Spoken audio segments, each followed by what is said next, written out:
الحمد لله رب العالمين وصلى اللهم على سيدنا محمد النبي الأمي وعلى آله وصحبه وسلم ربنا آتنا من لدنك رحمة وهيئ لنا من أمرنا رشدا. Assalamu alaikum rahmatullah. Alhamdulillah wa shukr lillah. All praise be to Allah Ta'ala. We ask Him to send blessings and salutations upon the best of creation, our liege Lord Sayyidina Muhammad sallallahu alaihi wasallam, and upon his folk and family and followers and companions and followers in excellence until the end of time. It's my great honor and privilege to be a visitor in your community, and it's an honor to speak of the great Imams of our tradition, and our talk tonight will be focused on Abu Hamid al-Ghazali, rahimahullah ta'ala. The ulama say, عند ذكر الصالحين تنزل الرحمة. When the righteous are mentioned, then mercy falls.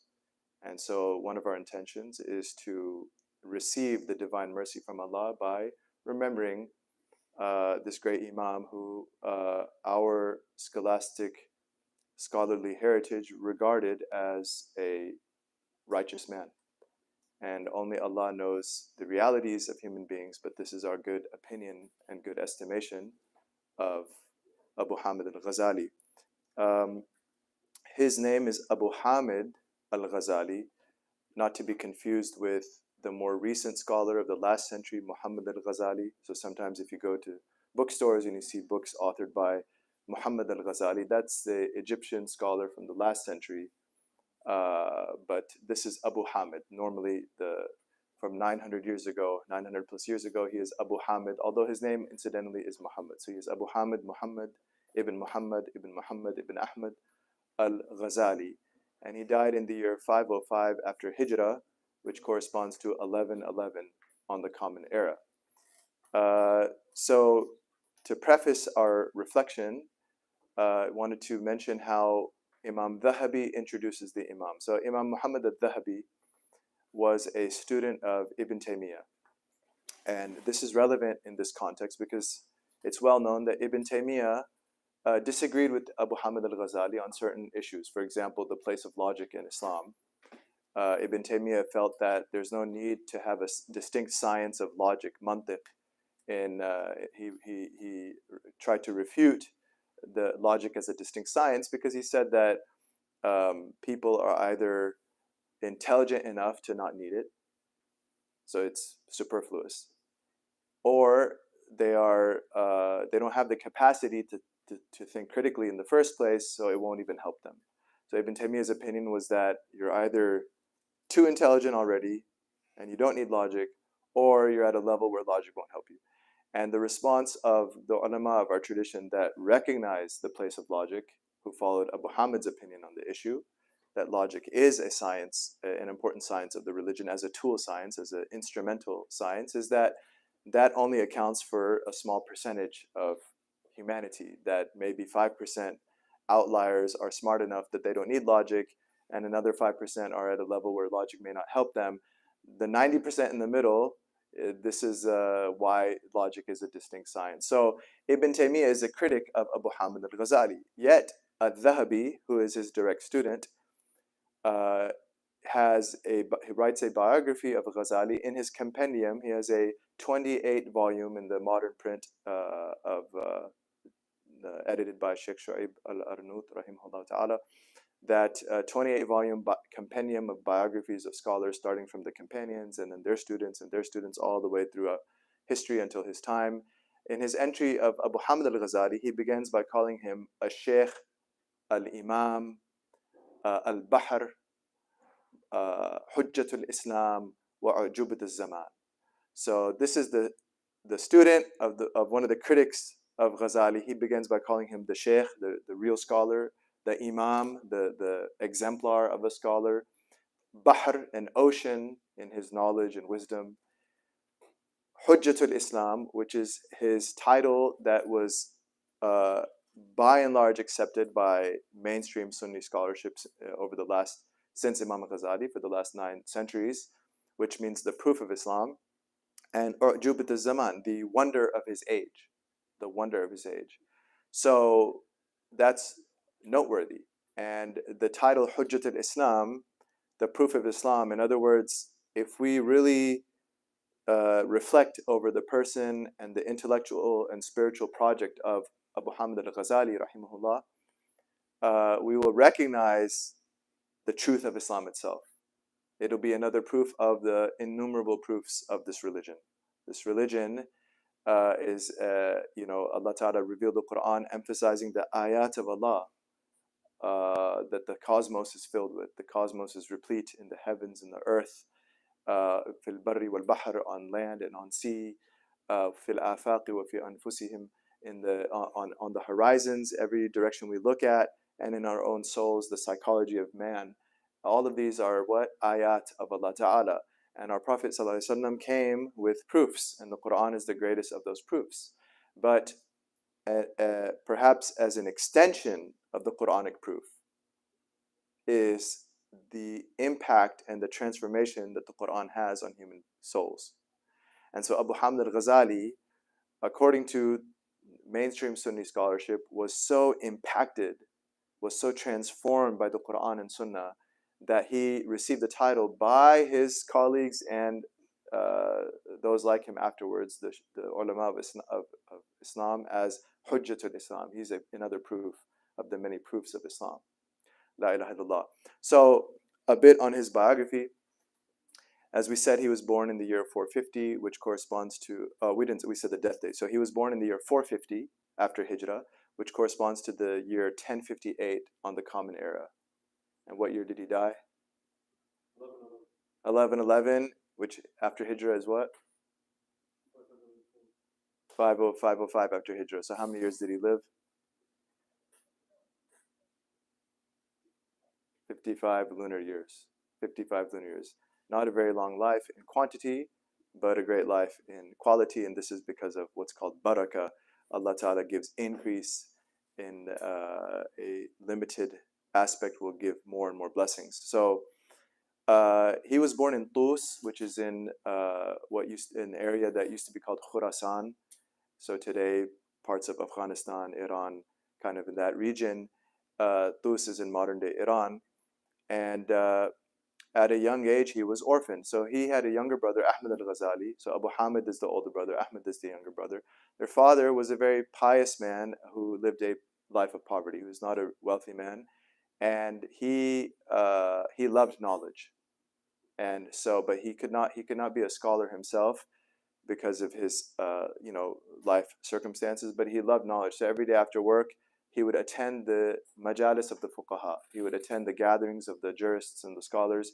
And even though he could not understand the technical aspects of their teaching and their deliberations and their arguments, because of his mahabba for the ulama, he would still do that as a regular practice. And he made dua to Allah Ta'ala that if Allah did not make him a scholar, that Allah would make his two sons scholars.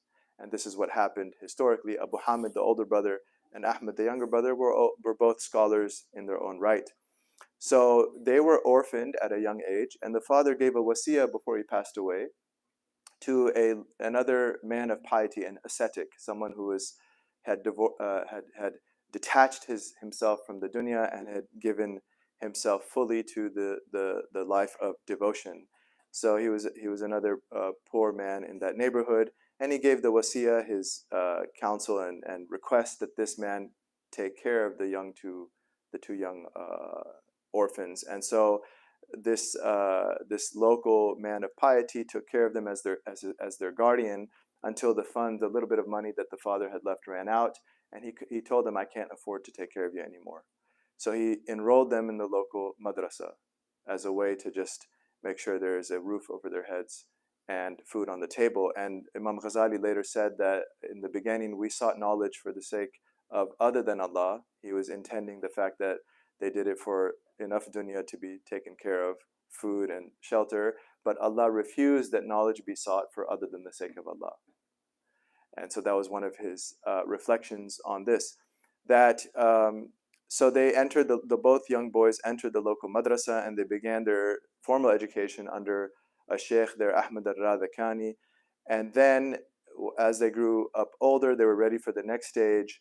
So we could kind of, if we want parallels, and it's like elementary school was the local madrasa. Now middle school, high school, they're going to another school. They went to another city, Jurjan. Jurjan is on the Caspian Sea, the shore of the Caspian Sea. And there, Ghazali studied mainly Shafi'i law, Shafi'i fiqh, under a scholar, Abu Nasr al-Ismaili. So after a few years there, he returned to his hometown of Tus. And there's a story he relates that on those travels, highway brigands took over the caravan, so highway robbers, and they took all the possessions of the passengers, including Abu Hamid's notebooks from his few years of study in Jurjan. And Abu Hamid says, "Don't take that, please leave that with me. You're taking my knowledge." And the man laughed at him and said, "What kind of knowledge is it if someone like me can take it from you?"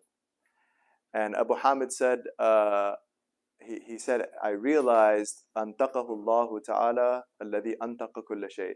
The Allah subhanahu wa ta'ala who gives speech, gives everyone their speech, is the one who put that speech on his tongue. Because he recognized that Allah is teaching him a lesson, that true knowledge is not something that can be taken by another human being. It's only true knowledge when it's completely consolidated in the heart.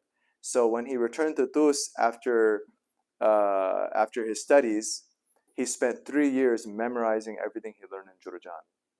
So again, if we do an equivalent, imagine a high schooler who, before they start college, they spend 3 years memorizing everything they've done until then.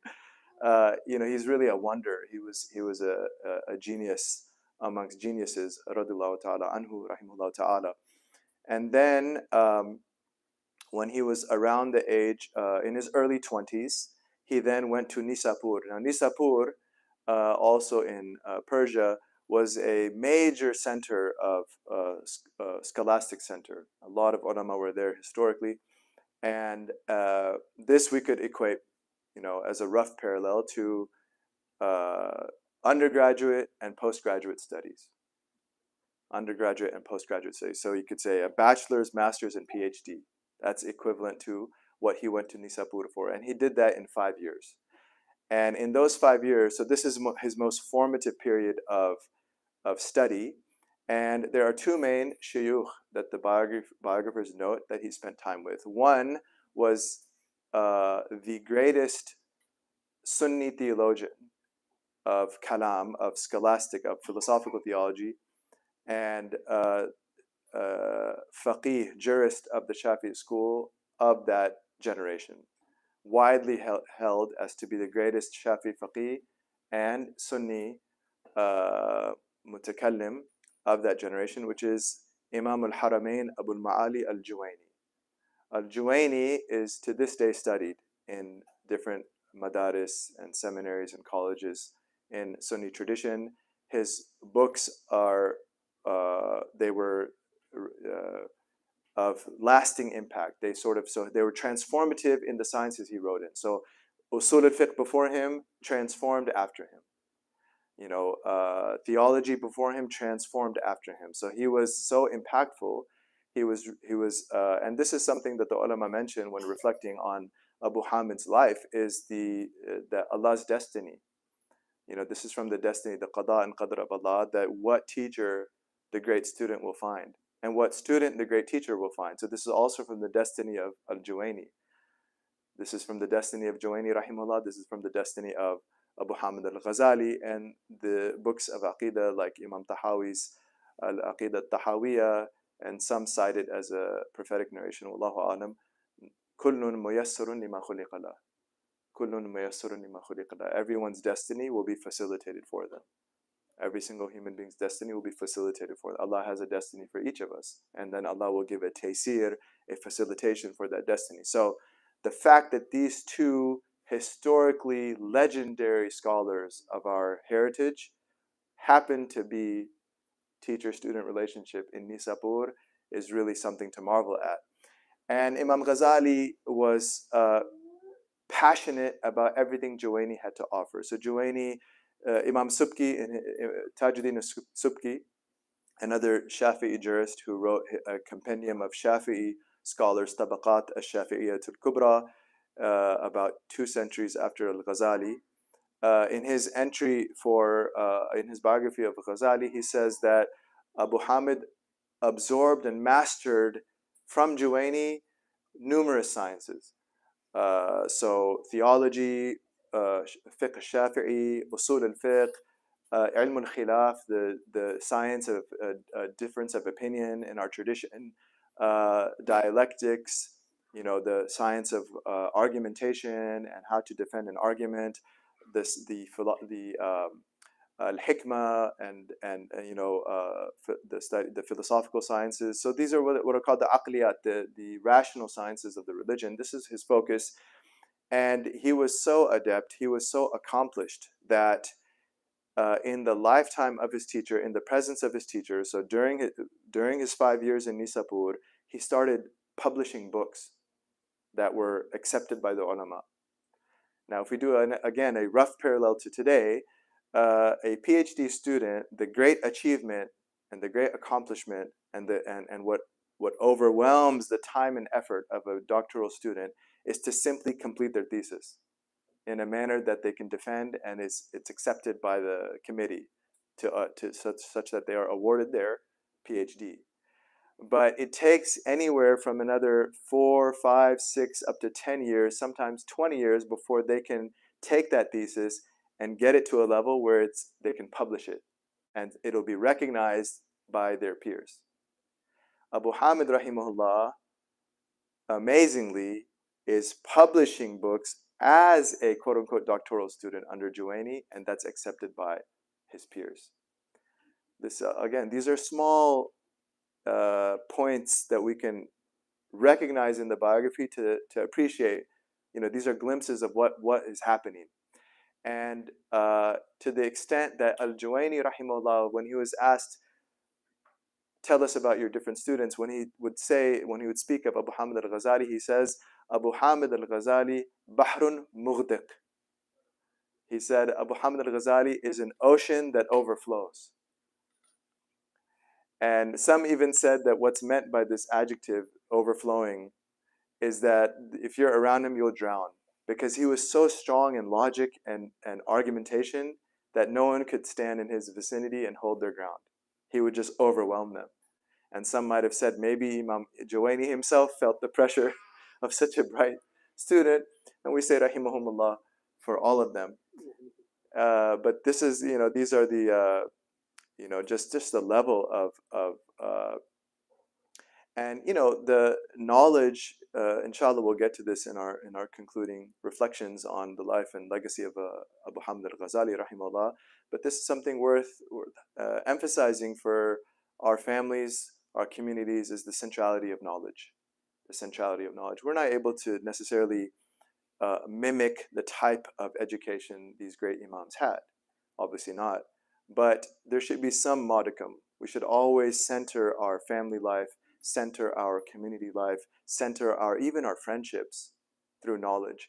In the traditional Muslim societies, even into modernity, and there are far and few now because of the impact of modernity, which is called a global monoculture, this Western, what began as a European post-Enlightenment culture that just gobbles up and consumes every other culture, to now you're in even Makkah Mukarramah and there's huge hotels that tower over the Kaaba Sharif, and you see McDonald's and KFC instead of the local cuisine that used to be there.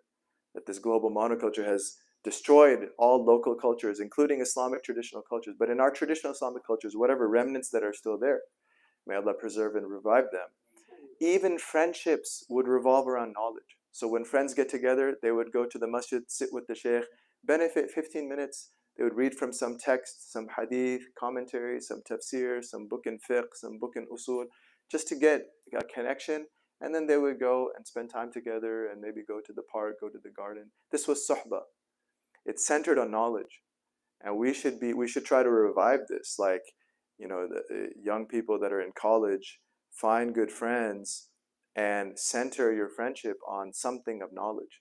Okay, let's go to the gym, play some basketball, let's go grab some dinner. Hey, let's quickly go, there's a small lesson happening in the local musalla. Just quickly go for 10 minutes, hear something of Riyadh al-Salihin, and be reminded of the chapter on how the sunnah of treating your neighbors, and then maybe after the restaurant we'll get an extra dessert, and we'll give it to our neighbor back in the apartment. And the neighbor might look at you funny, like, why are you giving me chocolate chip cookies? But alhamdulillah, the niyyah is to serve Allah, to revive the sunnah. Inshallah, there'll be benefit.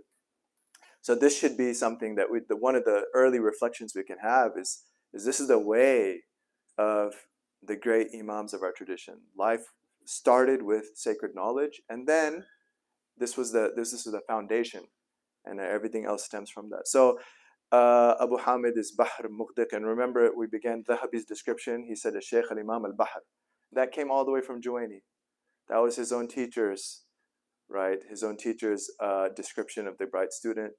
Now, it's worth mentioning, and this is not emphasized in the biographies of Abu Hamid al-Ghazali, but it is mentioned as a sort of footnote that al-Juwaini was not the only major scholar that he benefited from. There was another sheikh, his name is Abu Ali al-Farmadi. Abu Ali al-Farmadi was someone he was also a scholar of Sharia, but his emphasis was on the science of purifying the heart. And Abu Hamid's entire focus was what Juwaini had to give. He was inclined towards rationality and the intellectual sciences of the Sharia. This was his passion. But he did spend time with this other sheikh, Abu Ali al-Farmadi. Abu Ali al-Farmadi also has entries in these books, like Subki, we mentioned, has the compendium of Shafi'i jurists, Tabaqat al-Shafi'i al-Kubra. He has an entry for al-Farmadi. So it shows that the great imams of our tradition that taught the purification of the soul, they were also fuqaha of the Sharia. This is really important. But he was one of them. And Abu Hamid sat in his circle, in his lessons, but he did not give it his full attention. It was not his full attention. It was something on the side, and we don't know exactly the nature, but we can infer that certain seeds were planted in his mind, in his heart, of the inner dimension of the religion. And this will be the great impact of Ghazali that we'll talk about. We can just mention this early suhbah, companionship that he had with Abu Ali al-Farmadi. And just to show an example, Abu Ali al-Farmadi was a co-student when he was a student. He was a co-student with certain legends of this tradition. One of his sheikhs was Abu al-Qasim al-Qushayri. Abu al-Qasim al-Qushayri wrote his famous Risala al-Qushayri, the Qushayri's epistle, which was a mainstay of the curriculum in Sunni institutions for purifying the soul. How to seek moral rectification, to rid the heart of vices, and to inculcate in the soul virtues of prophetic character. One of the most impactful texts that the ulama received and to this day teach was Qushayri's epistle. And Farmadi was a direct student of Qushayri, and he received ijazah from him, one of his inheritors. So it shows that the level of this other teacher, he was sort of a Juwaini of the heart, if we could say it. That Juwaini was a master of the outward intellectual sciences of Sharia. Al-Farmadi was a Juwaini of the inner dimension of the Sharia. And Ghazali spent time with him, rahimahullah. But from what we can gather and from Ghazali's own words, this was not his focus. So his focus was professional success. And he could outdo anyone in a debate on any point of Sharia. It could be fiqh, it could be theology, it could be ikhtilaf, it could be on any of these disciplines of the Sharia. Anyone that he stood with toe-to-toe and they engage in a dialectic, the Ghazali would humble the other one. So where does he go? He goes to what could be called the qibla of the ulama who are seeking professional success at the time, which is the mu'askar of Nizam al-Mulk. Mu'askar means the traveling court that was part of the army when it would travel. Who was Nizam al-Mulk? Nizam al-Mulk was the Persian minister of the entire Seljuk Sultanate. Now, at this time in Islamic history, the Khalifa was still the Abbasid Caliph in Baghdad. But around the year 950 on the Common Era, so about 150 years before Al-Ghazali, the Abbasid Caliph lost control, lost actual power of the Abbasid Empire, and regional dynasties emerged that had true power, actual power. And so he became sort of a public figure that just sat in the palace, sort of something like the Queen of England today. She doesn't have real authority, but she's respected. As a rough, problematic analogy, the caliph did not have real power, but the local dynasties. So, which Sunni dynasty had emerged at the time of Ghazali was the Seljuks. The Seljuks were a Turkish sultanate that were connected to the Abbasid Khalifa Caliphate, but they had the real power. And now these Turkish sultans, they had Persian ministers under them. And so the Persian minister, you could imagine, he's the wazir, the vizier. He's the second in command of the entire sultanate and effectively running the Abbasid Caliphate. This is a man by the name of Nizam al-Mulk. And Nizam al-Mulk, he had access and control of incredible funds, all of this wealth, and he had the power to do with it as he wanted, because he was the brains of the sultanate, if you will. And what was his passion? Amazingly, his passion was establishing educational institutions. And there is a political reason for this, that at this time in all of the Islamicate regions, Islamdom, if we call it, there was a competition for orthodoxy. Who is the true representative of Islam? Which group truly represents Islam? And so the Abbasid Seljuk regime was based on Sunni orthodoxy, Ahl Sunnah wal Jama'ah, and a particular form of the Shafi'i fiqh and the Ash'ari theology. But you had the Fatimids in Egypt, and they founded Cairo. They founded the Jamiat al-Azhar, Azhar University, and they were a branch of the Shia, the Ismailis, and they were claiming orthodoxy from Cairo, and they established al-Azhar to promote their orthodoxy.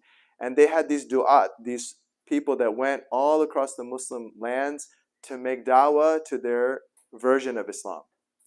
And in fact, just as an example to show how far-reaching their da'wah was, Ibn Sina, who is called Avicenna in Latin in the West, and he died in the year 427 after Hijrah. So, 70 some odd years before Ghazali. And he was from Bukhara all the way, Mawara in Transoxania, Bukhara.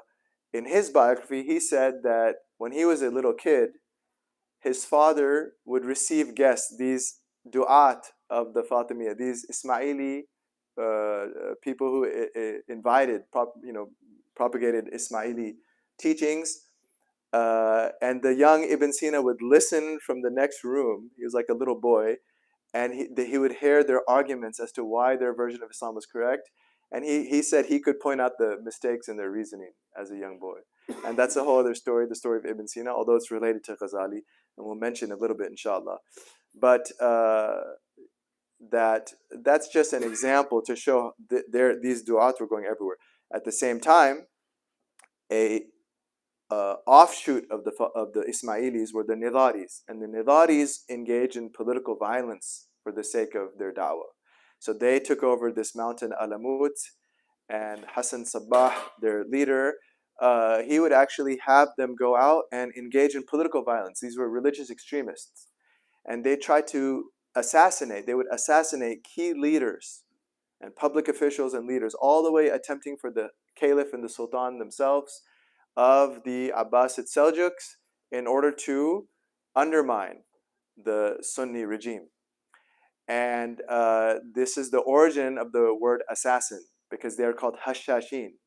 So the word assassin in English comes from hashashin. Why? It's theorized, there are different theories, but one theory, because they used to smoke hashish, and one theory is that to get them in a mental state to commit these, because these were basically suicidal missions. If they would go and assassinate a key leader, the bodyguards would immediately kill them. So to get themselves high enough to be in a mental state to commit these atrocious acts of political violence, they would smoke hashish. That's one theory as to why they're called hashashin, and Allah knows best. So this is these were political assassins, and we'll see that how this affected Ghazali's life as well, rahimahullah ta'ala. So Nizam al-Mulk is really important historically. He's in the middle of all, he's feeling this tension. And even within the Seljuk Empire, there are all sorts of competing groups claiming, even within Sunni Islam. So remember, now today we recognize the four madhahib of fiqh in Ahl Sunnah wal Jama'ah: the Hanafis, the Malikis, the Shafis, the Hanbalis. At this time, this is earlier in Islamic tradition, although those great imams respected one another, you had different groups and different people affiliated to these madhahib, that there was still tension. There was a lot of tension at times that would break out amongst even the Sunni groups. And then you had different schools of theology. You had the Mu'tazila, you had the Ahlul Hadith, you had so the different madhabs of fiqh, the different approaches to aqidah. You had even other religions. So like Baghdad, for example, there was all these groups were in Baghdad. Baghdad was a big cosmopolitan center. And you had every madhab and every sect we could imagine. Then you had Jews, Christians, and the different branches of Christians. There were Zoroastrians, Manichaeans, dualists, magicians, occultists.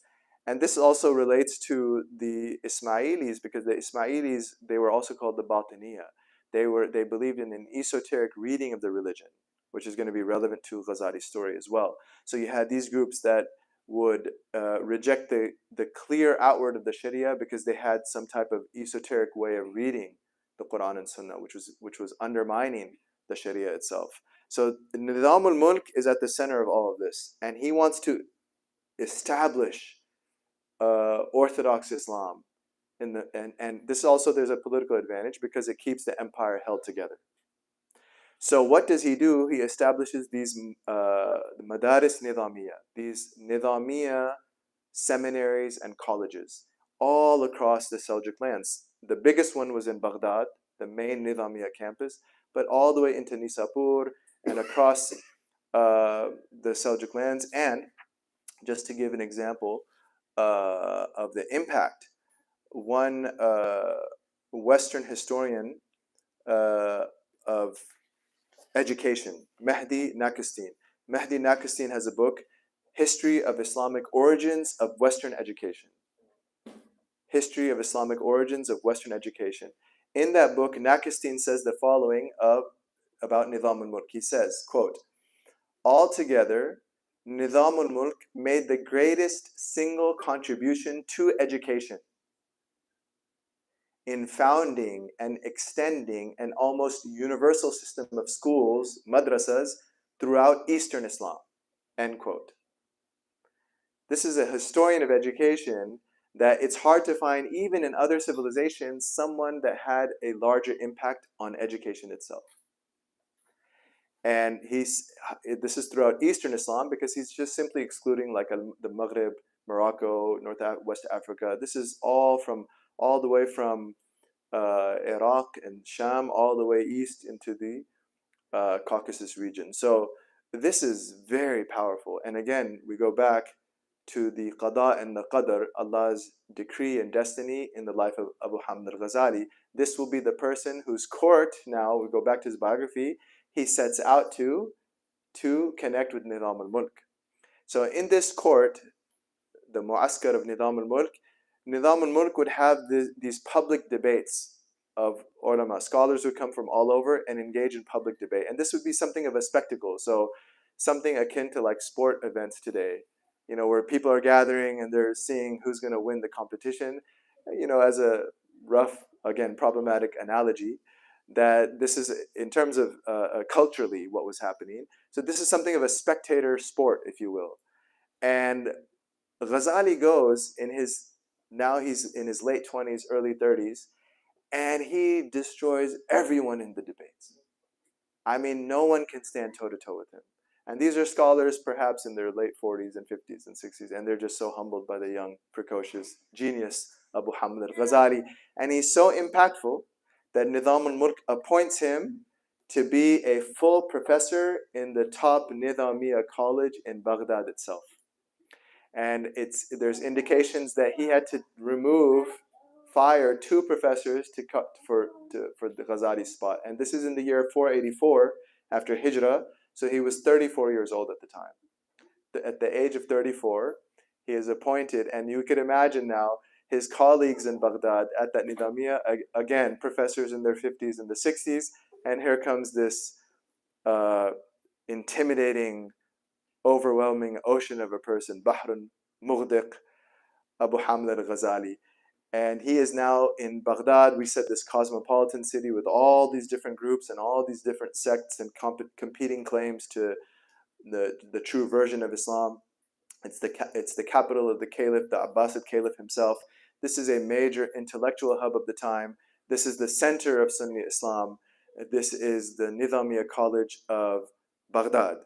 And one of the students of Ghazali, who is also his first biographer, Abdul Ghafir al-Farisi, has the following quote. He says, quote, about his time when he arrived in Baghdad. All were astounded by his teaching and his debate, and he could find no one that could match him. After he had been the Imam of Khurasan, he now was the Imam of all of Iraq. And so this is sort of the pinnacle, the climax of his worldly, professional pursuits, rahimahullah ta'ala. Now this is in the year 484 after Hijrah, 1091 on the Common Era, that he is appointed professor.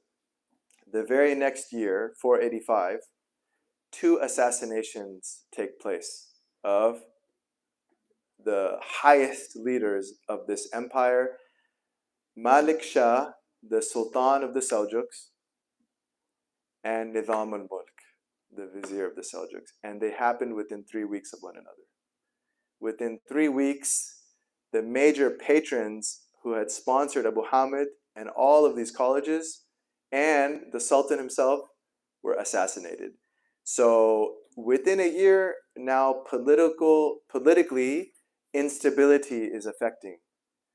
Instability is surrounding Ghazali. The floor is starting to crumble. The ground is starting to crumble beneath him. And he stays there another 3 years, so until 488 after Hijrah. So he arrived in 484. In 485, 2 assassinations. In 488, he will leave Baghdad. So he only stays there 4 years. Now, why does he leave Baghdad? This is something he documents in his own words. And this is one of the earliest autobiographies we have in our entire scholastic tradition. So Ibn Sina had written his own autobiography. Ghazali also wrote his own autobiography. And Ghazali's autobiography is one of the most fascinating works that we can read to appreciate our history. It's called Al-Munqidh min al-Dalal. Al-Munqidh min al-Dalal, which translates as the deliverer from error. And it's translated into English as deliverance from error. Deliverance from error. It's translated by a Western scholar of Islamic studies, R.J. McCarthy, but it's a decent translation. And it's published by Fons Vitae, Fonsvitae. And this is recommended that, to get really to see what happened in this next period in the life of Imam Ghazali. We'll just highlight a few points, inshallah, but this is something recommended that we should all have, the deliverance from error, al-munqidh min al-dalal. So in this book, Ghazali talks about now his internal state, not just in this time, but even throughout his life. What does he say? He first says that the goal of this text is to clarify the point of the different sciences of Islam. What is the point? What are the objectives of these different sciences? And what are the asrar? What are the secrets of the various sciences that not only Muslims but human beings study? Like what is the point of knowledge, and what is the secret? What are the secrets of knowledge? Another reason of writing this text, he says, is to point out the dangers and the pitfalls of these different schools and sects. What are the dangers and the pitfalls of these different schools and sects? The غائلة المذاهب وأغوارها. And then the third reason for his writing the autobiography is his own personal journey to navigate all these different groups for the goal of what he describes as realizing حقائق الأمور, ascertaining and coming to know حقائق الأمور, reality as it is, the realities of things, or reality as it is. And this comes from the hadith of our Prophet ﷺ, the dua, Allahumma arina al-ashya kama hiya. In one narration, oh Allah, show us things as they truly are. And in the other narration, Allahumma arina al-haqqa haqqa wa rizukna ittiba'a wa arina al-batila batila wa rizukna ijtinaba. Oh Allah, show us truth as true and give us the success in following it. And show us falsehood as falsehood and give us the success in avoiding it. And in this prophetic dua, and this is exactly the lesson that Ghazali will learn about knowledge. Notice that it's not simply knowing something, but it's acting accordingly. It's ilm plus amal. It's to know truth and that Allah give us tawfiq to implement it. وَرُزُقْنَا اتِّبَاعَ. And it's to know falsehood as falsehood and that Allah give us the tawfiq to avoid it. وَرُزُقْنَا ijtinaba. And this is the Ghazalian realization that we will see. But at this time, he says that these are the three aims of his autobiography.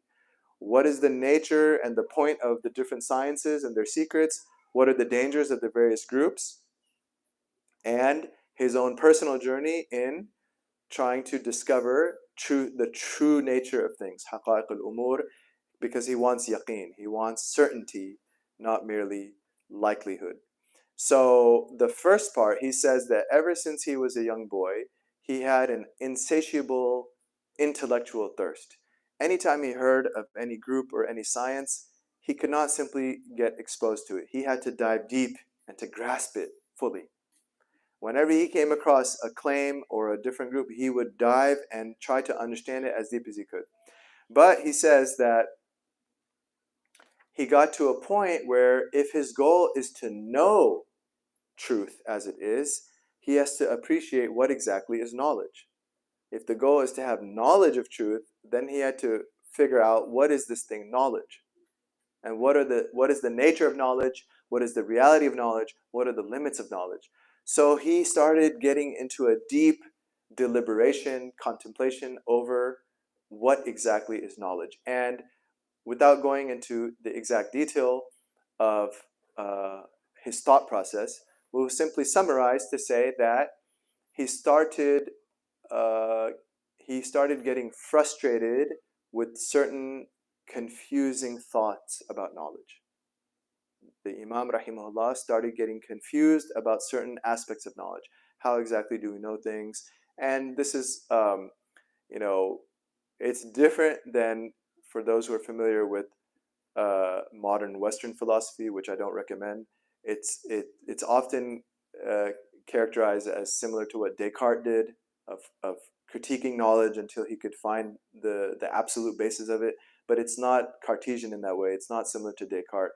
Imam Ghazali he did not actually undergo real doubt. He says this in the text. He says, I never had any doubt about Islam. He says, I always had certainty in Allah Ta'ala.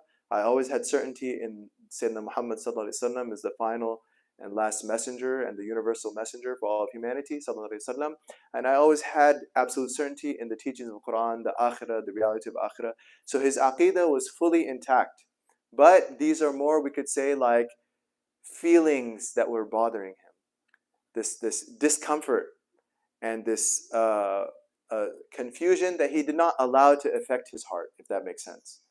And so he went through a type of not real skepticism, but a skepticism of feeling, we could say, the feelings of skepticism. And this was his what some have termed his existential crisis. So his autobiography, he identifies two stages of his crisis. This is the first one. The first one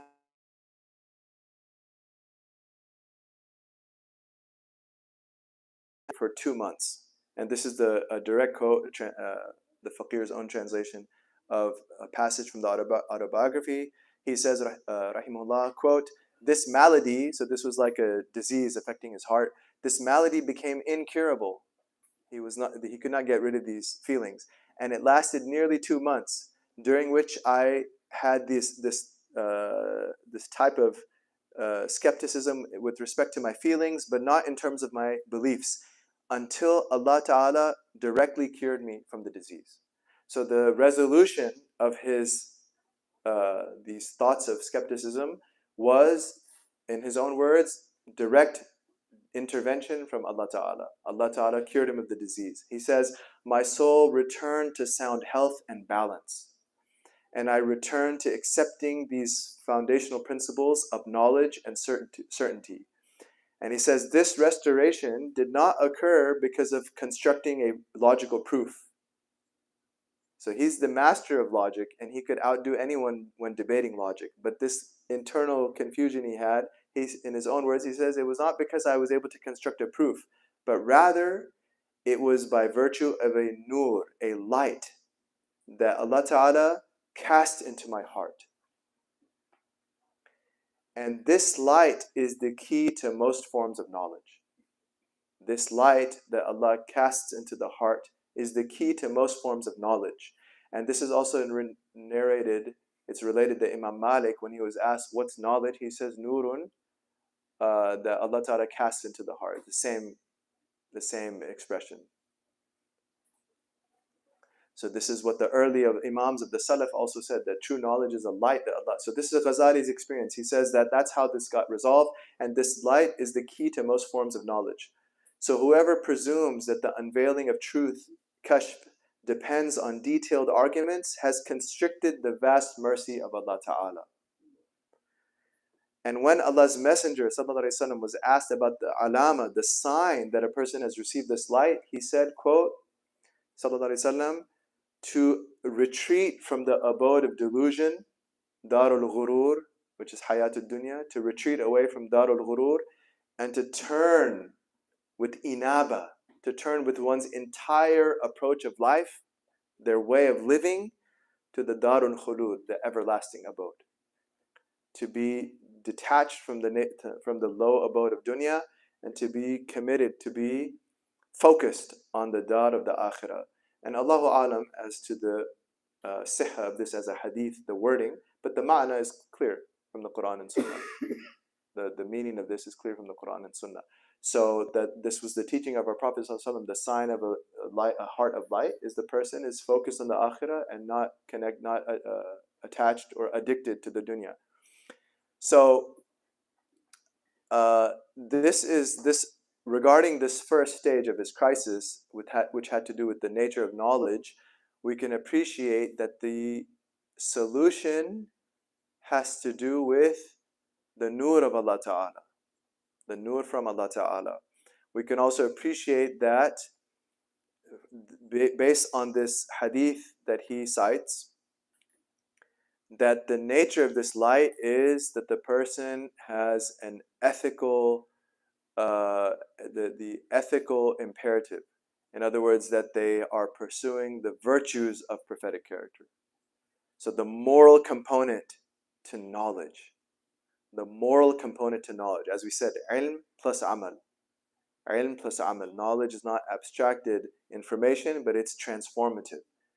And even in the Arabic language, ilm and amal share the same three letters. And there's a science called ishtiqaq, where the ulama analyze the Arabic roots and how the different permutations of the letters give more meaning. So in Arabic, in Arabic language, that Allah Ta'ala chose as the vehicle for His revelation, His final revelation, Quran Kareem, Quranun Arabiyyun. It's an Arabic recital. That in this Arabic language, knowledge is directly related to action, even by the very letters. Ayn Lam Mim translates to Ayn Mim Lam.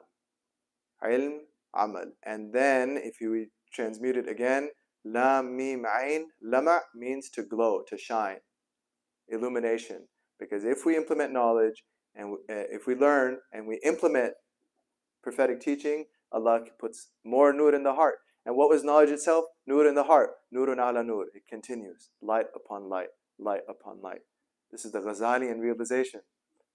And so we get an indication. We're going to get more, he's going to be more explicit about it in the later crisis. But even now, we get an indication that the nature, the foundation of knowledge is light, and the sign of it is being disinterested in dunya and very interested in akhirah. La ilaha illallah. So then he talks about the second stage of his crisis. The second stage of his crisis is the result of a deep study he does of all the main groups claiming to have truth on their side. So he says that he surveyed all the competing claims to truth, and he was able to categorize all these different groups into four main categories. And this is, his focus is the groups within Islam. He's not looking at the other religions, because as we said, his aqidah never had any doubt. So he's speaking to a Muslim audience within all the different groups of Islam. How, who has the truth of the correct understanding of Quran and Sunnah? So he's able to categorize all the different groups into four main ones. The first one are, he calls them the ulama of kalam, and by this he just means the ulama of sharia. So the Sunni theologians who are also jurists of fiqh. And the second one, he says, are the falasifa, which is the peripatetic philosophers. And we mentioned Ibn Sina. Literally, it's Ibn Sina he's referring to. There's a whole history behind Ibn Sina, but he's talking about Ibn Sina himself. And we'll briefly mention something about that. The third main group are those Ismailis who had the Fatimid capital in Cairo, and the other branch from the Alamuds that were engaging in their atrocious acts of violence. But the Ismaili claim to truth. And then the fourth group, we can call them the doctors of the hearts, the scholars of the inner science of the Sharia, like Abu Ali al-Farmadi, the ulama who focused on the inner dimension of the Sharia, because he calls them in some places arbab al-qulub, the doctors or the physicians of the qulub. And as we said, it's really important to emphasize this group he's referring to, they are ulama of both the Sharia of the outward and the Sharia and the Sunnah of the inward. These are not strange fringe groups, because sometimes this type of practice of Islam, it can be contentious, and the term Sufism is a contentious term. And even though he uses that term, we're going to avoid it for our reflection today, inshallah, because that term is used for all sorts of ways of practicing Islam. So what we want to focus on is what he meant. What he meant were people like Al-Farmadi, people like Al-Qushayri, people that the ulama recognized were fellow ulama of fiqh, of aqidah, of hadith. But their focus was on the inner dimension. The sunnah, they had focused on the sunnah of rectifying the heart, purifying the heart, ridding oneself of vices and inculcating virtues from the prophetic character. This is what is intended. So that's the fourth group. So he says that all these groups can be narrowed down to the four. He says, okay, the first one, the people of kalam, he says their science is valid for a limited purpose. The limited purpose is to defend the aqidah against doubts. So, for example, if a Christian comes and says, well, how do you explain the nature of the Quran? Because the Quran is the word of Allah, but then you say, is the Quran created or uncreated? Because then you say that Jesus a.s. was created, but he's also kalimatullah. So how do you? So this is doubts now that non-Muslims will pose. You know, if you have a college classmate who's an atheist, and then they start asking you questions, they're going to press. They're not going to be soft. They're going to be very intense, and they're going to interrogate the religion.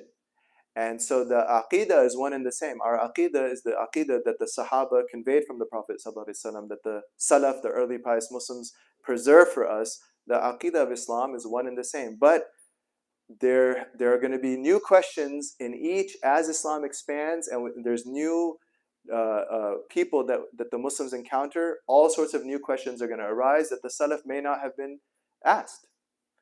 And so we could understand this science of kalam as the FAQs of aqidah, the frequently asked questions of aqidah, that over time the ulama preserved answers from the Quran and Sunnah and applying logic to questions that were asked frequently. And this was ilm al-kalam. So Ghazali says this science is valid for its purpose, but which is what? Which is to protect the aqidah, to be able to answer questions in a rigorous manner that's from the Quran and Sunnah, but also logically coherent, and that to defend our aqidah against those that would question it. So, but he says this will not satisfy my thirst. Even though he was a scholar of kalam, he said it's not satisfying my thirst, because he was at a different level. He says the second group are the falasifa. The falasifa were so this is a particular strand of thought that emerged amongst the Muslims, within Muslim thought, that has its origins from the translation of Greek texts of philosophy like Aristotle, Plato, Plotinus, and early Greek philosophers. It came in through the famous translation movement under the Abbasid caliphs and the famous Darul Hikmah or Baitul Hikmah, the House of Wisdom, under Ma'mun and these other early Abbasid caliphs. And so these Greek texts were translated into Syriac, and then from Syriac into Arabic, or sometimes directly into Arabic. And you had circles of learning that were really fascinated by Greek philosophy. Al-Kindi was a major one. And then the next major one is Al-Farabi. And then after him, Ibn Sina, Avicenna, who's about almost a century before Ghazali, about 7 years before Ghazali. And this strand of thinking was really it's hard to overemphasize how impactful it was. It was a major factor affecting the ulama of the Sharia and the minds of people who were exposed to it, because it was very enticing. And this is basically in a summative, as a summation of what it was really Aristotelian philosophy mixed with Plotinus. So it's called Neoplatonism, because a particular text of Plotinus, the Enneads 4 through 6, was mistitled as the theology of Aristotle. So all these philosophers, they had Aristotle's books, and then they had these 3 chapters from Plotinus, who was of a different school of philosophy, but they titled it the theology of Aristotle. So they thought it's one system, and they were trying to make it fit, and it wasn't fitting until Ibn Sina emerges. Ibn Sina, who's Avicenna in Latin, he systematizes it in his own unique way to such an impactful way that one contemporary historian of Islamic thought, Yahya Mikot, he has an article where he says that Ibn Sina's thought was so impactful across the Muslim lands, it was an Avicennan pandemic. So we just went through COVID a few years ago. How much did COVID affect our lives? That was a pandemic. In terms of thought, that's how historians regard Avicenna's impact. So the ulama of Sharia could not ignore him. It would be a disservice to the Ahlul Islam to just ignore it and pretend like it's not there. It's like someone trying to ignore COVID. Doesn't work. So amazingly, who is the one who because Avicenna, it would need another entire lecture on Avicenna. Avicenna, by the age of 16, he had self-taught himself all the sciences of philosophy and medicine. He was already a practicing physician. He was so brilliant as a young man that his logic tutor that his father hired to tutor him in logic ran out of town, saying, "I can't teach him." Because the instructor would start teaching him, and he would say, "Actually, you're all wrong." And he taught himself astronomy, he taught himself mathematics, he taught himself medicine. He got hired by the sultan of his region as the court physician based on teaching himself medicine at the age of 16. And he's most well known today in the West as a physician. But he was also a philosopher. And so the ulama of Sharia, who did Allah send to match him this pandemic? Abu Hamid al-Ghazali. Abu Hamid al-Ghazali, when he was those 4 years, he says this in the autobiography, those 4 years when he was professor in Baghdad, while he would teach 300 to 400 students in his lectures, and by the way, his students, they said that it was all turbans in attendance, because you had to be an alim to qualify to attend his lecture. Like today, we can't just go into these graduate seminars. Maybe you can audit like an undergraduate class. You can't audit a graduate seminar where they're high-level PhD students. You have to be qualified even to understand what's being said, because there's a lot of prerequisite knowledge. His majlis in Baghdad at the Nizamiya, 400 turbans, and they were all astounded by his teaching. He says that on the side, he learned all of Avicenna and all of Falsafa. And he learned it so well, he says, because I realized you cannot engage any science until you learn it better than their own scholars. So he said on the side, he said he studied all, and then he reviewed it a second time, and then he summarized all of Avicenna's teachings in a book called Maqasid al-Falasifa, the aims or the beliefs of the Falasifa. And the Falasifa, it doesn't mean philosophers, it means the school of Aristotelian Neoplatonized philosophy, and it really means Avicenna. Avicenna was so impactful, he's the Falasifa, he's the philosophers. So he summarized, this book was so impactful, it revived, it got translated into Latin in Muslim Spain later, and much of modern secular Western civilization owes its origins to the falsafa tradition that Ghazali summarized in the Maqasid al-Falasifa that it translated into Latin. They started reteaching it, and slowly more texts came into Latin, and they recovered their Greek, or that they attribute themselves to Plato, Aristotle, etc.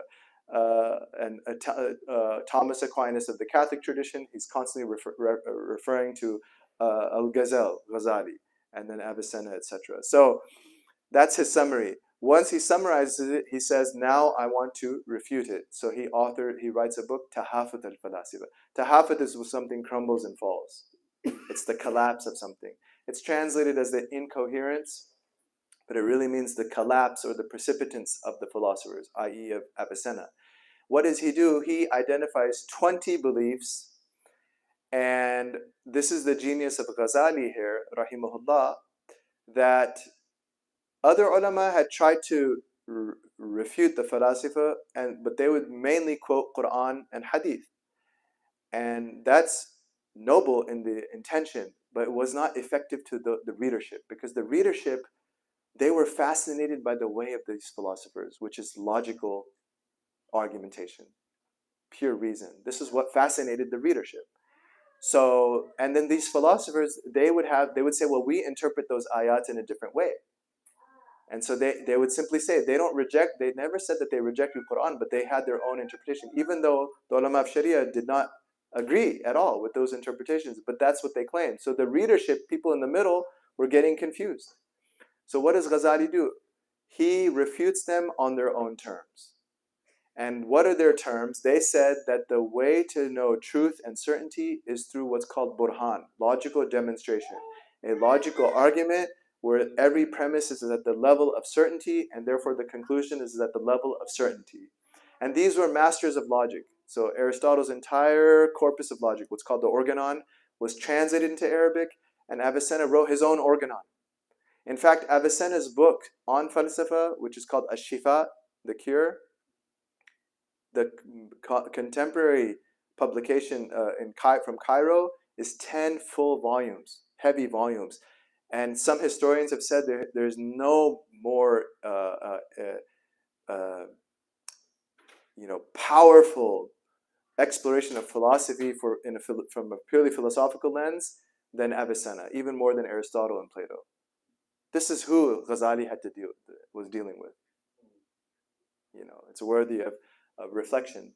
So Al-Ghazali, he picks 20 masail, 20 issues, 16 in their metaphysics or beliefs, ilahiyat, 4 in their physics and natural sciences, and he shows that on your own terms, these are not arguments of certainty.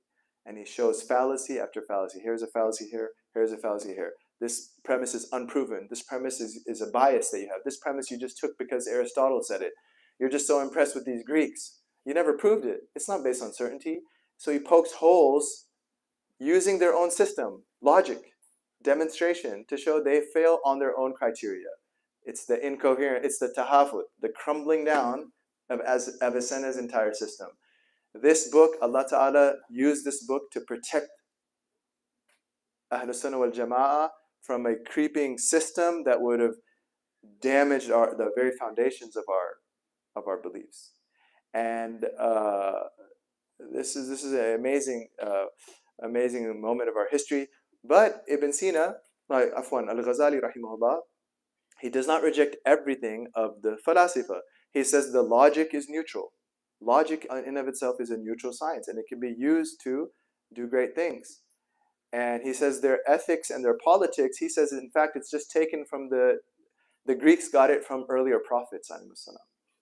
He says any ethical insight, if someone reads the Nicomachean Ethics of Aristotle, or Plato's ethical, what is justice, and Plato's insights on any good, Ghazali says actually those beneficial points of ethics and even politics, he says they took it from earlier Anbiya ﷺ. Because the first people to teach ethics were the prophets ﷺ. And the first people to teach politics, how to administer a society, how to govern a community, were the prophets ﷺ. And so that knowledge, the remnants of it were picked up, absorbed, and then they built their philosophical system. Ghazali says the good of it that you see, it's from the earlier prophets ﷺ. So this is relevant. Why? Because you have people today like Neil deGrasse Tyson. Neil deGrasse Tyson says, Ghazali, when he rejected all of philosophy, and he killed philosophy and he killed science in Islamic tradition, in Islamic history. That's why the Muslims are so behind. That's why the Muslims haven't progressed. That's why they didn't have the technological and scientific revolution that the West had. Because Ghazali was so dismissive of philosophy and science. And that's an absolute lie. That's a caricature. Imam al-Ghazali, rahimahullah, he refuted a particular school of philosophy. But he accepted the foundations of philosophical reasoning, which is logic, and he recognized whatever good one finds in ethics, politics, etc. And even in physics and the natural sciences, his main contention is that the scientist should never believe that the thing in the world has its own power. This is the key. It's all about causality. He does not reject causality. He rejects nature having its own causal, independent causality. He says true causality is with Al-Qadir Jalla Thana'uhu. Wala hawla wala quwwata illa billah. There's no power to create or cause except with Allah subhanahu wa ta'ala. So whatever the scientist does in the lab, he must attribute it to Allah's qudra. That's the key. And based on that, one can do as much science as they want. So Imam Ghazali was a big proponent of science, but it should be grounded in our aqidah. It should not be a problematic aqidah or a bid'ah. So there's much more to say on that, but just to conclude, kind of wrap up and get to our conclusion, inshallah, that the third group were the Ismaili Ta'limis. They said there's a hidden, infallible Imam, and true knowledge is sought from that hidden Imam. And this is why they are Batiniya, because they said it's basically a subjective approach to knowledge, and so they started reading esoterically. So some of them would say, for example, Aqimu Salah doesn't mean to pray 5 times a day, but you can just be connected to Allah, because Salah comes from Sila. So they would undermine some of their conclusions, undermine the Sharia. It was a very serious problem, and we know also politically it was a problem. Al-Ghazali's response to them is basically the centrality of logic. The centrality of logic. That true knowledge, objective reasoning, there has to be an objective way of reasoning, and this is ilm al-mantiq. And he in fact writes a book, Qistas al-Mustaqim. He says he learned logic from the Quran directly. He says he learned logic from the Quran directly. Before he read Avicenna, he learned logic from Quran. Because what Ibrahim alayhi salam in the Quran, he refutes the mushrikeen using logical argument. If it sets, how can it be divine? La uhibbul afilin. The big one did it. How could the big one do it? It's a stone idol. The logical fallacy to think if it can't break the other idols, why should it be worshipped? So this is a prophetic function to refute falsehood using logic, and this is what Ghazali says to the third group. The fourth group then are the people of the inward, and so this is his second crisis. He says that to really find out if this fourth group has truth as it really is, I have to pursue their path. And so to pursue their path, I have to check my heart. And so when he checks his heart, he realizes that his whole life, his intention was misplaced. His intention his whole life was to be famous and to have prestige, to be the big shot celebrity scholar amongst all the other scholars. So he says that when he wanted to pursue this fourth path of knowledge, he experienced this personal crisis. The second stage of his crisis was the crisis of his own intention. And he said that therefore he must leave his post, the highest position of scholarship of his time at the Nizamiya in Baghdad. He must leave it to pursue their way, to see if he could fix his heart and to see if that's the true path to knowledge. And he said every day he would decide, I have to leave today. This is a place where, you know, my soul is being destroyed. I'm heading towards the fire. But he said that the shaitan would whisper, how can you leave this post? If you leave this post, you'll never get an opportunity like this again. And he would go back and forth, vacillating for 6 months, overwhelmed with this indecision. He says, until finally, Allah Ta'ala decided for me. I woke up one day and my tongue stopped working. I couldn't speak. And his whole worldly prestige was predicated on his eloquence and genius in his lecturing, in his teaching, in his debate, and he couldn't speak. And day after day, his tongue stopped. He says it got so bad, he couldn't eat anymore. He couldn't digest anymore. His whole world now, remember we said politically his world collapsed 1 year into this tenureship. Now internally his world is collapsing, and even he can't function. His body cannot function. And the physicians came in, they checked him, they said there's nothing wrong with him physically. It's a problem of anxiety. And we know today that anxiety can cause all sorts of problems physiologically.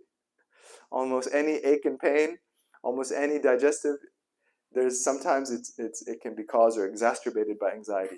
So he realized that, and he made salat al-hajjah, he made dua al-hajjah, and he begged Allah to help him, and Allah Ta'ala answered his dua. He said suddenly he had sakina and tranquility to leave this post and to pursue this way of rectifying the intention of the heart.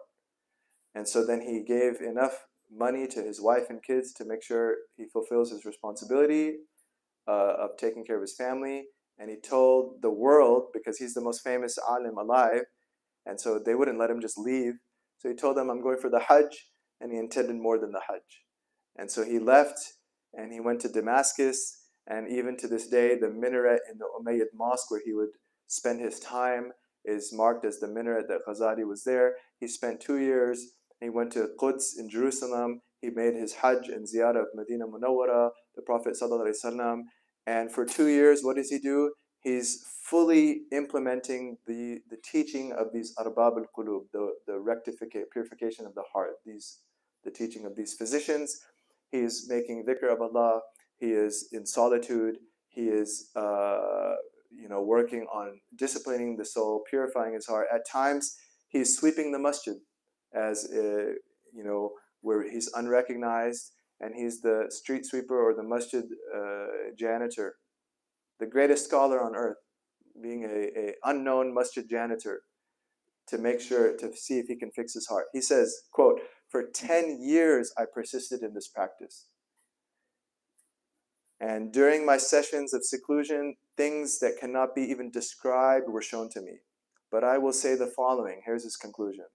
I came to realize with absolute certainty that this group, the people of the hearts, they are the ones who surpass everyone in the path to Allah Ta'ala. And their way of living is the best way of living, and their path is the most correct path, and their character has the most sublime virtues. Why? He says, if all intellectuals in all of history gathered, and if all the sages were gathered, and if all scholars were gathered, and they were put together to decide to collectively improve a single part of their teaching, they would be incapable of improving upon it, because these people take their knowledge directly from Nur Mishkat an-Nubuwah, from the light of the niche of prophethood, from the light of the niche of prophethood, which is related to many ulama of tafsir, how they explain the ayat in Surah An-Nur, Allahu nuru samawati wal ard. The example of Allah's light is like the lamp in the niche in the wall, that this is the heart of the prophets, alayhimus salam. And so to take this knowledge, he says this group took it from that. And so he realized this is the way to truth. And so to conclude then, that the legacy of this second realization is the moral dimension to knowledge. The moral dimension to knowledge. And we mentioned this a couple times already, that true intellectual success in our religion cannot be divorced from the moral imperative, the ethical pursuing prophetic character. And the book that he authors in this time, and it's again recommended reading for everyone, much of it is translated into English, is Ihya Ulumuddin. During those 10 years of spiritual practice, he authored Ihya Ulumuddin, the revival of the religious sciences, which is showing how every aspect of the Sunnah is connected to the state of the heart. Even when we eat, there's a book on eating. Even there's a way of eating of the Sunnah. It's connected to the state of the heart. Even when we travel, it's connected to the state of the heart. When we engage in any aspect of the Sunnah, it's connected to the state of the heart. And this book is one of the most impactful books in the history of Islamic tradition, and to this day it's taught. And again, much of it is translated. And another example, and we'll just end on this point, is his largest book in logic is called Mi'yar al-Ilm, the criterion of true knowledge.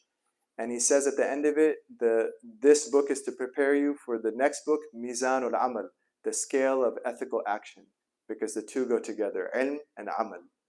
Mi'yar al-Ilm, the criterion of true knowledge, Mizan al-Amal, the scale of action.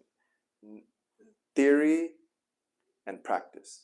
Theory and practice. So this was his great realization. And some of the ulama said if the deceased were ever to come, if they could come back to life, their advice would be to spend time with Ihya Ulumuddin. This is what some of the ulama would say.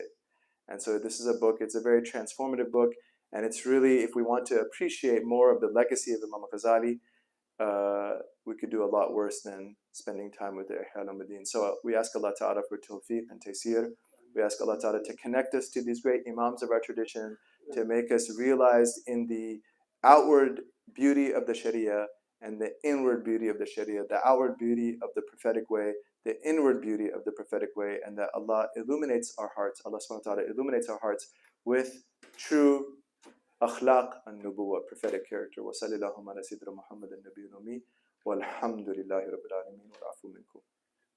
If there's any questions or comments, Bismillah. So you mentioned at the beginning that Imam Ibn Taymiyyah did not agree with other. Which party is not agree? Oh, it's a huge. The question was, we mentioned briefly at the beginning, Ibn Taymiyyah rahimahullah did not agree with a lot of what Ghazali's project, we could say. So the question is one aspect. I mean, a lot of it has to do with logic and kalam. So Ibn Taymiyyah had his own unique approach to reasoning and defending the creed of Islam. He said that it's through the fitrah rather than logical argumentation, right?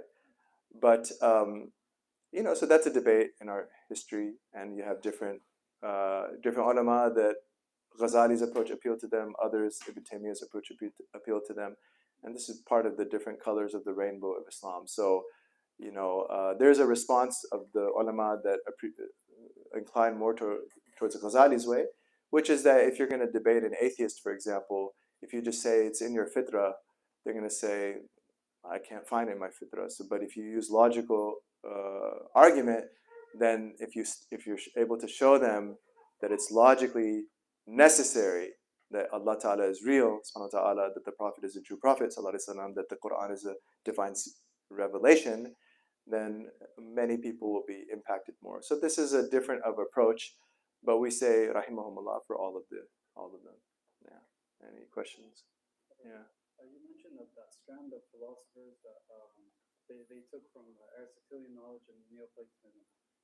I guess my question is, if it's ultimately most of it is Aristotelian knowledge, and Aristotle acknowledges God as self-thinking thought or unmovable mover. Yes. What is the difference between what he thinks and what Ghazali thinks? I know it's a huge part, but Yes. where do they differ? Yes.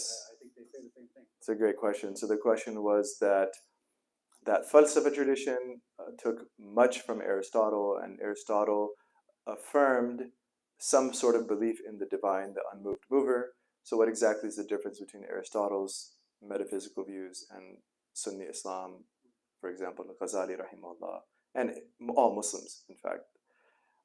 That is a very large, loaded question, of course, that's difficult to answer briefly, but just as we'll just mention one point or one or 2 points that firstly, Imam Ghazali actually answers this in his autobiography. So when he talks about that second group that he dealt with, the falasifa, he categorizes them into 3 types: the atheists, the naturalists, and the theist philosophers. And he said the theists include Socrates, Plato, Aristotle. And he said that even though that they believed in God, they had some belief in the divine, and they refuted the atheists of their time, he said that their metaphysical views got mixed with a lot of paganism. And so he briefly alludes to it in his autobiography.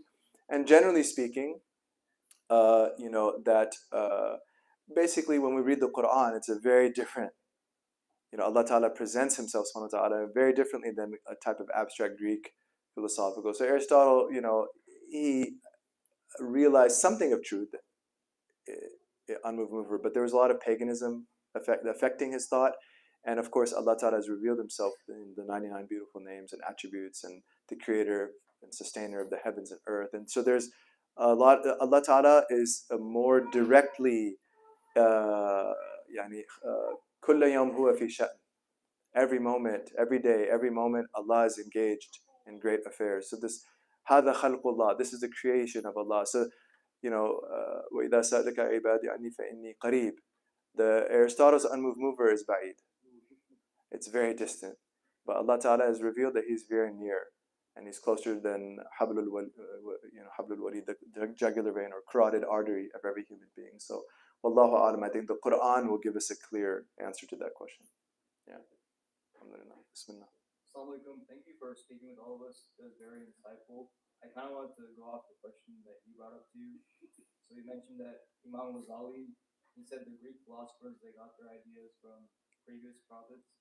Did he write anything, or were he able to show that they got their ideas from previous prophets, or how did he tell other people that those ideas existed?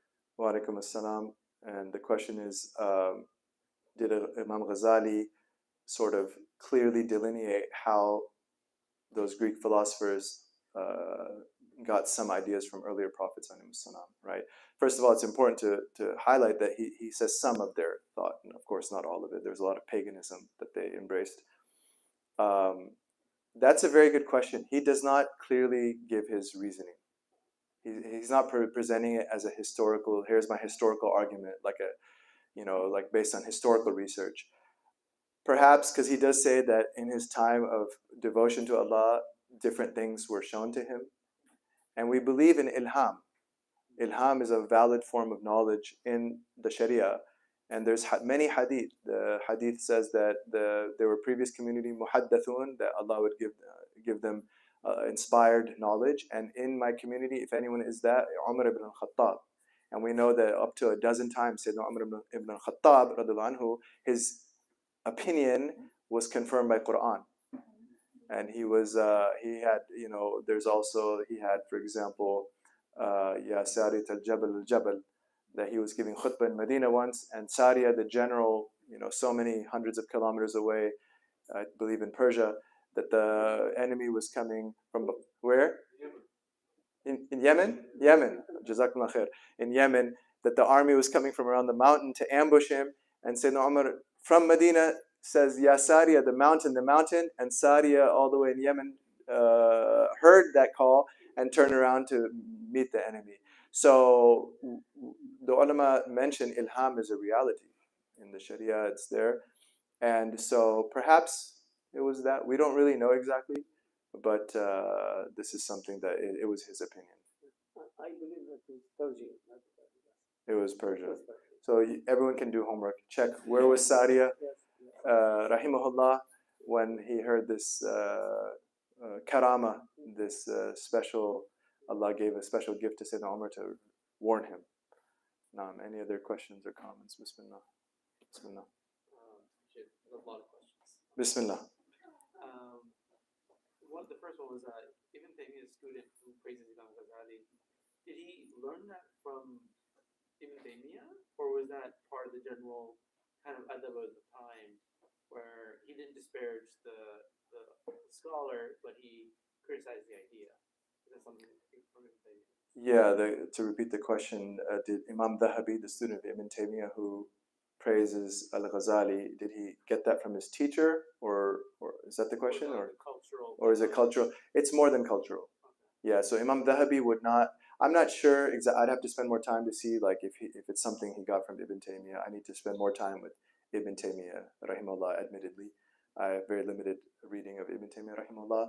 But Imam Dhahabi would not give these praiseworthy descriptions and titles, honorific titles, just because of a culture. So he is venerating Abu Hamid al-Ghazali, rahimahullah. Yeah. Bismillah. Other one was the Imam Ghazali's father, I think, kind of proves in some ways Ibn Taymiyyah's thesis on kalam and logic kind of false, where he's someone who didn't appreciate or couldn't understand really philosophy or logic, but he still benefited greatly to a point where his sons became Right. to the mother. So Right. it's, even without logic used as the tool it's meant to be, Right. there's a metaphysical reality to it. Very good question. So, or comment that the example of Ghazali's father, could that be a sort of proof to support Ibn Taymiyyah's view that you don't need logical argument and formal logic and advanced study to have these insights, that he was someone so close, from what we can see, and Allah knows the realities of people, but from what we can infer, what we can see, he appears to be someone very close to Allah. Allah answered his du'as for his sons. But, so does that support Ibn Taymiyyah? What we have to remember Ghazali himself said after that first crisis that true knowledge is a light in the heart, and whoever restricts it to logic alone has narrowed Allah's mercy. Ghazali is also agreeing on this point. He's not limiting knowledge to logic. The debate between him and Ibn Taymiyyah, according to my understanding, is at the level of public scholarship and engaging other worldviews and other religions. Is fitra sufficient, or does there need to be a systematic science to engage in a dialectic? So generally, the Sunni ulama, by and large, they agreed with Ghazali and the Kalam tradition that that's the way to engage an interlocutor. But fitra, it's not rejecting the place of fitra is affirmed in the Quran and Sunnah. It's very real, right? But is that sufficient for a public discourse? Or is it more private in the personal life of a person who's pursuing piety and drawing near to Allah Ta'ala, right? Ghazali doesn't, Ahl Sunnah does not deny, the Kalam scholars don't deny that personal place. But what Ibn Taymiyyah is extending it even publicly. That's where the debate is. Because Ghazali's father wasn't engaging in any dialectic with outsiders. So clearly, I felt that disproved Ibn Taymiyyah's view, because Imam Ghazali's father didn't have that formal training, but yet he just by hearing logic, he was inspired, and it activated something. Oh, I see what you're saying. Yeah, Allahu Alam, is it because he just heard logic and he was inspired? What we know is he heard more fiqh. Okay. But yeah, Allahu Alam, these are interesting things to consider. Yeah. Bismillah. One was so the phrase of ilmun nur. No. This was heavily emphasized by Imam Ghazali and others. Does that phrase exist because of Islam, or is that an Arabic phrase that predates Islam and that Muslims adopted? Yes. So the question is that knowledge is a light. Al-ilmu nurun. Does that predate Islam, or is that something that the Muslims said? To my knowledge, it's a very Islamic. Okay. I don't know of anything in Jahiliyyah where they had this understanding. Okay. This is an Islamic principle.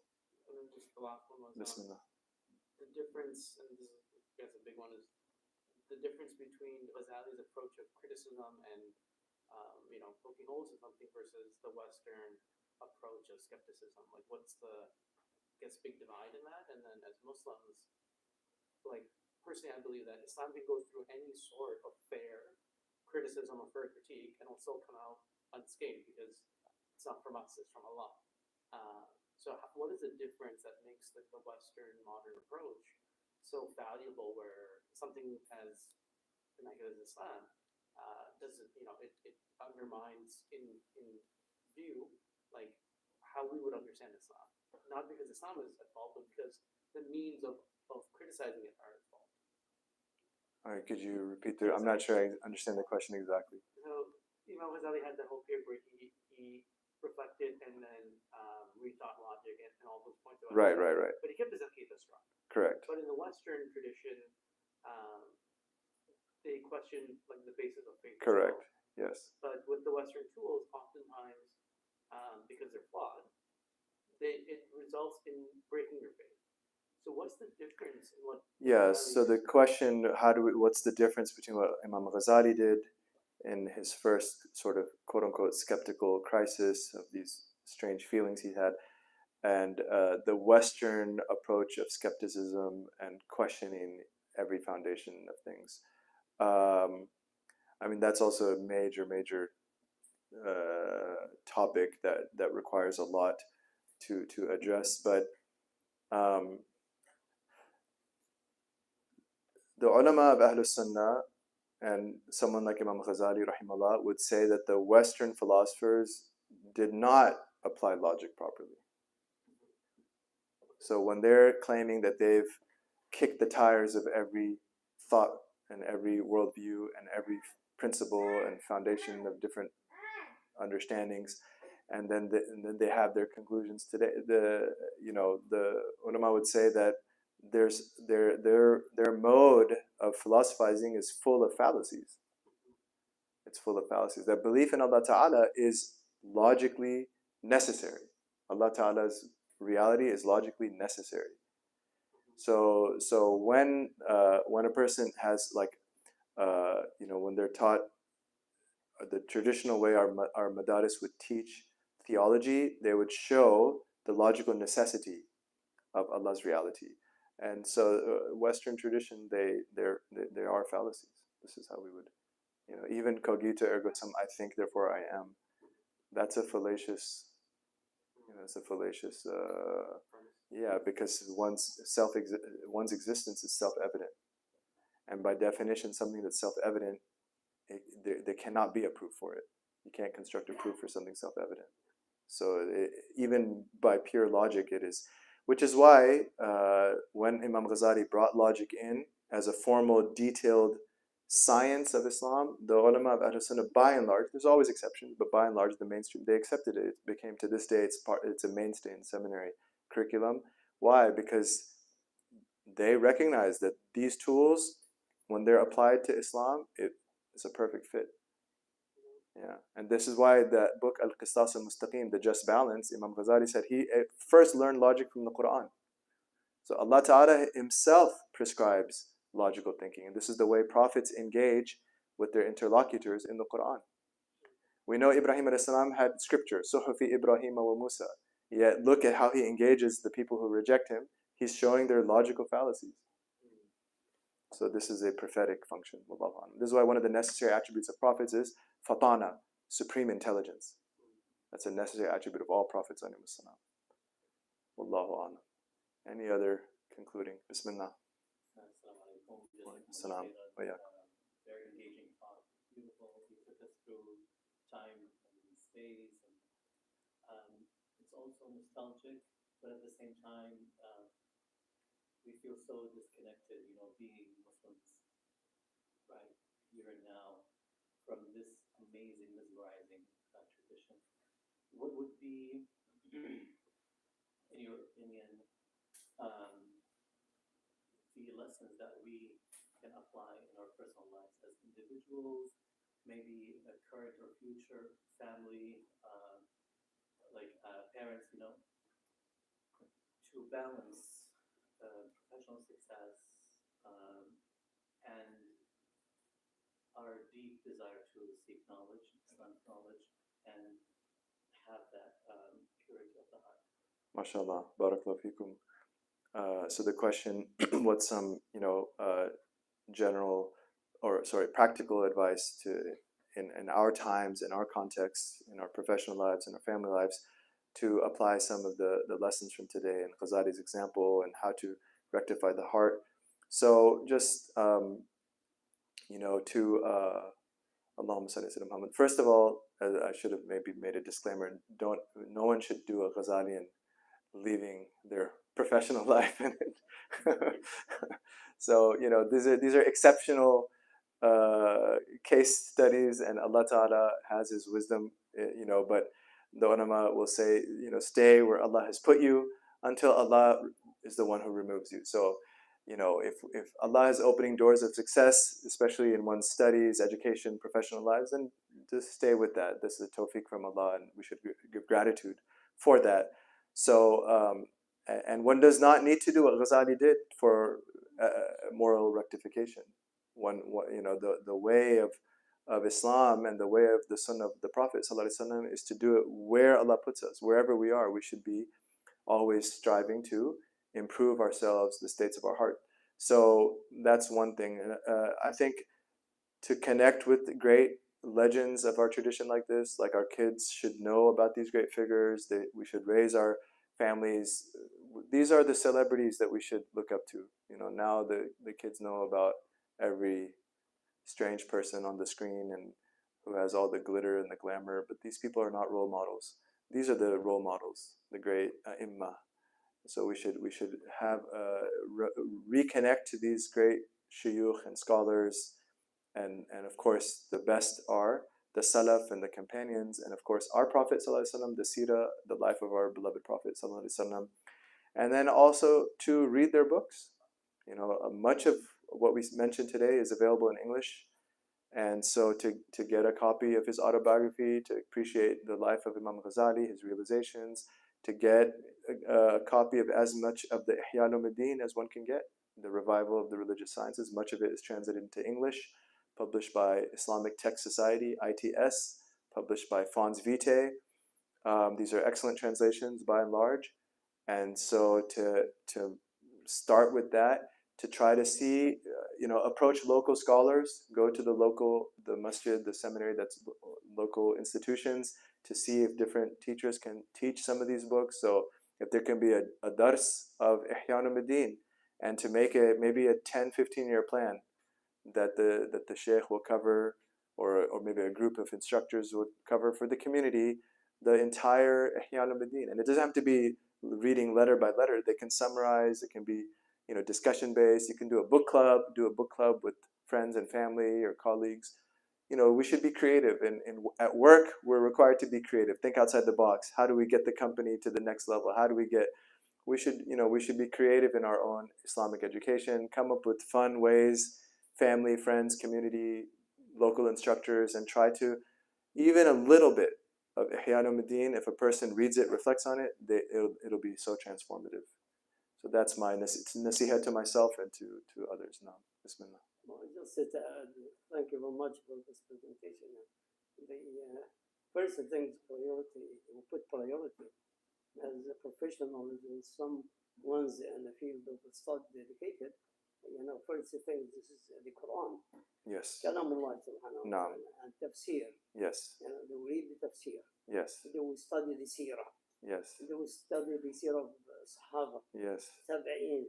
All these, the great followers, just subhanallah, while you were saying this, just like the layman lady or person, you saw someone was passing by a town and say, who this man?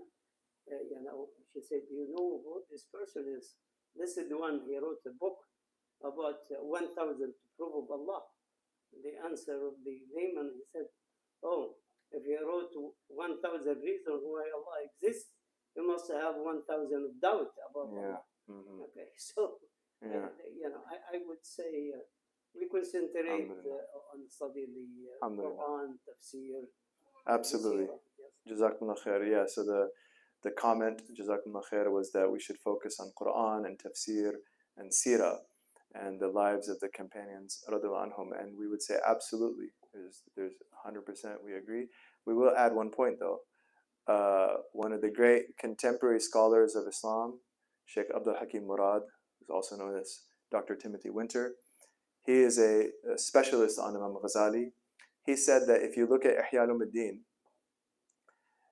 every section and chapter of this book, of the 40 books that make up Ihya Ulumuddin, Imam Ghazali begins with the Quranic ayat on that topic.